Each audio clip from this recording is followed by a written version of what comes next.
What do you feel when you land in Africa, especially in Ethiopia, for the first time? Okay, I guess I should say starting with Africa in the first time in 2009. I felt a sense of anticipation. I felt a sense of nervousness, of course, because it was my first time ever in Africa. So I've been on the continent for 16 years. So my first time landing in Kenya was anticipation, nervousness. I was excited, but most of all, it was a feeling of liberation to an extent, a feeling of freedom, and a feeling of looking forward to what the future had in store. And of course, with Ethiopia, I first arrived in 2017. I was planning on, I got accepted into the International Peace and Security Studies program at Addis Ababa University. I was planning on doing my PhD. So obviously I was excited about the professional opportunities and the academic opportunities that were being afforded to me in Addis Ababa. But for many of us, Addis Ababa, even though we're not from Ethiopia, Ethiopia is our spiritual home. So, you know, I consider myself a volunteer Ethiopian. So it was like I finally made it home. I would imagine it's probably how a child would feel who's been adopted. You know what I mean? Then he finally meets his birth parents. So that's kind of how I felt every time I land in Addis. Even now I came here just because I needed a spiritual break, a spiritual cleansing. I came for some work, of course, and scouting out some business opportunities. But I just needed to, even though Addis is a bit hectic and a bit busy, hearing the call of prayers, the Orthodox call of prayers, the Muslim call of prayers, every morning, every evening, even in Addis, it reminds me to pray. So Strong spirit. Strong spiritual. So yeah, Ethiopia, every time I land, every time I experience the country, it's sort of it's just a cultural and to some extent a spiritual cleansing that I experience. So this is my place, even though I'm not Ethiopian. You are already? I'm a Sagalabu. Okay, my dad. So you are studying in Addis? Studying? University? Yeah. No, I started studying in 2017. The PhD program at IPSS at AAU, but I couldn't continue because at the time I was working in Namibia and I couldn't leave my job and study full time, so I had to discontinue my studies, but hopefully within the next few years I might enroll again. My research focused on this idea of irregular migration, the idea that people I was about to ask you. Yeah. Irregular migration, as I understand it, are migrants that are leaving the country oftentimes through human trafficking, through going through the desert, jumping on these boats, trying to get to Europe. That's what I consider irregular migration. So I was trying to assess what's driving people to literally risk their lives to be undocumented in a foreign country. So I was focusing on what drives individuals in Ethiopia, Eritrea, and some targeted West African countries as well. Okay. So I still am doing my own personal research on that, but hopefully within the next year or so, I'll formalize it through my academic pursuits again.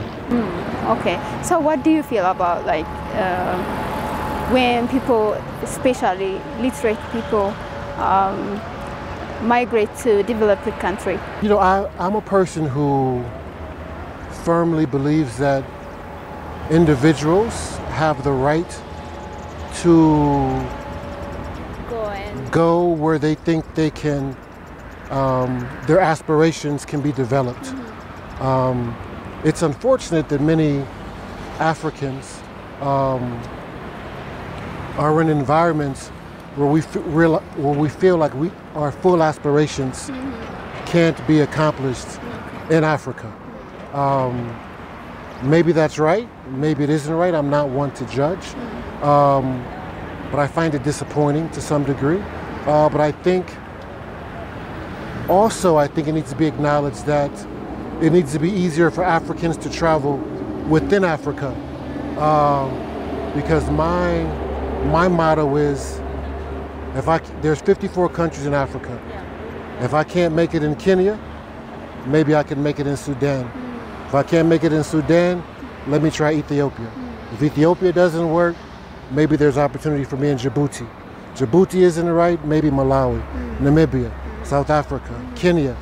So that's the beauty of being on a continent with 54 countries. My son in America was delivered by a Somali, a gentleman that, was raised in refugee camps in Nairobi, then Sudan, then he made it to Toronto, then he made it to America. Now he's delivering babies in America. So would he have achieved that level of success if he remained in Somali? I don't know. But I think the challenge is on our African leaders and the African public is to develop opportunities inside our countries whereby our talented people will have the desire to stay and make our countries the best that they can be. That some of us, Pan-Africans, choose to be here. Yeah. But there's Africans all over the world, not just in Africa. So, and their intelligence, their ingenuity, their business excellence, if pivoted properly, can ultimately help develop Africa as well. So, I think when we think about Pan-Africanism, what do you think about it holistically? So what would you like to know the world about Ethiopia? Well, Ethiopia is a country that is rich in historical culture. Ethiopia is a country that's rich spiritually, culturally. The people are dynamic. People are friendly.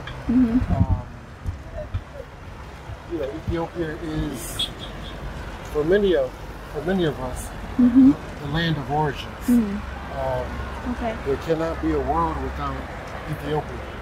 So I think most importantly, I would like the world to come and experience Ethiopia for themselves, so they can witness and experience the majesty of this country and form their own opinions about this majestic land. Because even me, being a student of Ethiopia throughout most of my adult life, I cannot fully appreciate the wonders of this country until I landed here in the country and experienced it for myself. So I would tell the world to come visit Ethiopia. If you can't visit easily, find yourself an opportunity to go to an Ethiopian church, an Ethiopian restaurant, an Ethiopian bookstore, go see an Ethiopian movie, listen to some Ethiopian music, wherever you are in the world, and hopefully that can bring you closer to not only the land of Ethiopia, but the people and the culture of Ethiopia. You named your son? Brahane. So what was the reason behind? Ever since I heard the name Brahane, I fell in love with it. I told myself, when and if I was blessed to have a son, that would be his name. And I became familiar with the name as a fan of reggae music, of course, Bob Marley, your estimate. I discovered that when Bob was baptized in the Ethiopian Orthodox Tewahedo faith, he took on the name Fana Selassie.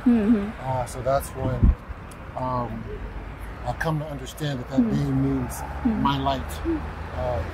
So Yeah. you know, that's My what- light. My light. Indeed. Yeah. So Yeah. my wife at the time and my son's mother, we had an agreement. And she agreed with me that we can name our son Brahana. But his middle name is Tangani. Have a sip. Tangani, which is a Namibian name, which is where my former wife is from. So his name is Brahane Tangani Wheeler. My daughter's name is Damona Wheeler. My baby girl and my eldest child, her name is Jasmine Wheeler. So I've been blessed with 3 children so far.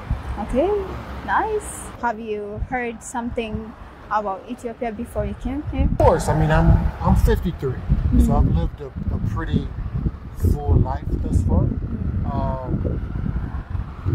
I am a person who's of the Rastafari faith. The country of Ethiopia, the history of Ethiopia, the culture of Ethiopia, the spirituality of Ethiopia is central to my being. So I would say from my early 20s, I've been a student of Ethiopia. I've been a student of His Majesty Haile Selassie. So Ethiopia has been part and parcel of the majority of my life. So yes, Ethiopia is me, and I am Ethiopian. So how do you find it? When I look at Ethiopia today in 2025, I see a country that is growing, that's developing, that is maintaining its culture, its spirituality. But I would be remiss and negligent to not acknowledge that Ethiopia is also experiencing some challenges, conflict, war, and even as an outsider looking in, that troubles me. So as much as I can embrace and appreciate all of the beauty of Ethiopia, we also have to acknowledge the challenges and pray for peace, and not just pray for peace because they say faith without work is what? Yeah. Is death. Yeah. So we've got to work for peace. And ultimately, Ethiopians can only decide its destiny, but as an outsider looking in, I plead with my Ethiopian leaders, Ethiopian people, to find peaceful solutions to conflict. War is never the answer. War is never the answer. Why can't a person feel free to travel wherever they want in a country like Ethiopia?